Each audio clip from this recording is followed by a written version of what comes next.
All right. Welcome to Side Hustle School. Welcome to a brand new week. My name is Chris Guillebeau, your host. Excited to have you with us.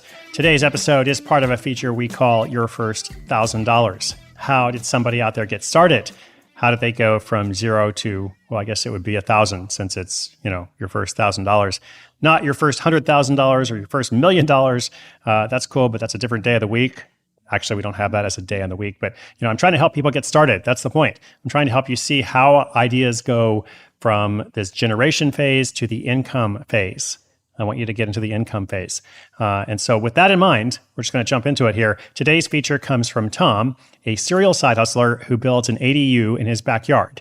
ADU is assisted dwelling unit. It's like a little cottage, or could be a treehouse in some cases. There's various like zoning requirements depending on where you live for how you can do this. But building a small structure in his backyard, allowing him to earn $1,500 a month in passive rentals. And then because Tom is that serial side hustler, he uses the profits to buy another property. I respect the hustle. How did it all get started? Let's hear it from Tom. I'd always been interested in real estate and finding ways to make passive income.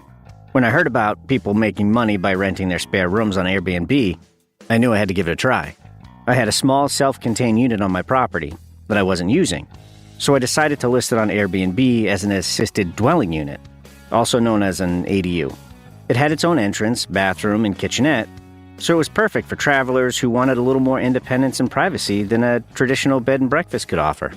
I was a little nervous at first, but I followed all the guidelines and made sure the unit was clean and well-stocked with amenities.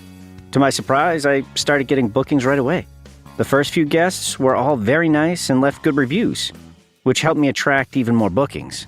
As I gained more experience hosting, I learned a few important lessons.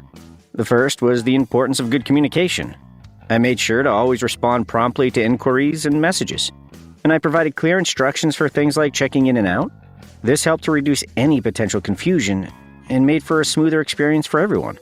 I tried to think about everything from the perspective of the guest. Just as I was nervous about renting, some of them might be nervous about staying in a stranger's backyard. The second lesson I learned was to always have a backup plan. One time, a guest broke a key and was locked out of the unit. I wasn't home at the time, but I had left a spare key hidden in a safe spot.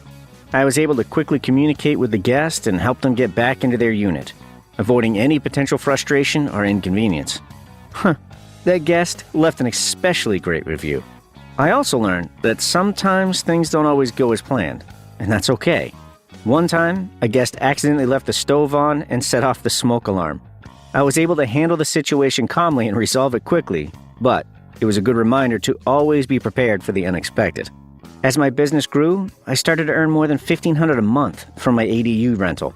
This was a great source of passive income, and I saved up and invested in another property specifically for rentals.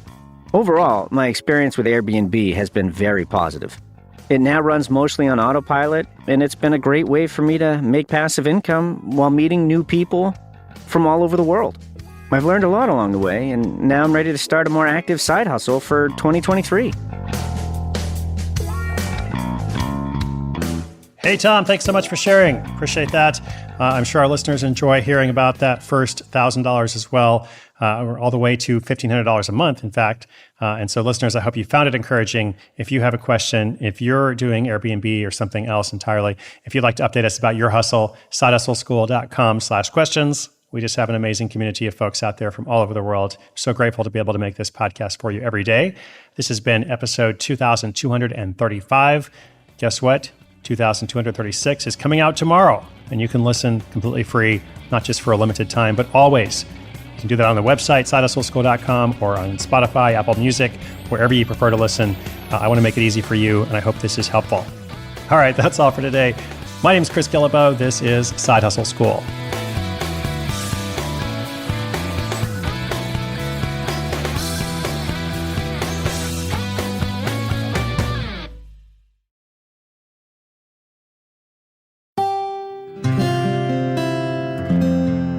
From the Onward Project.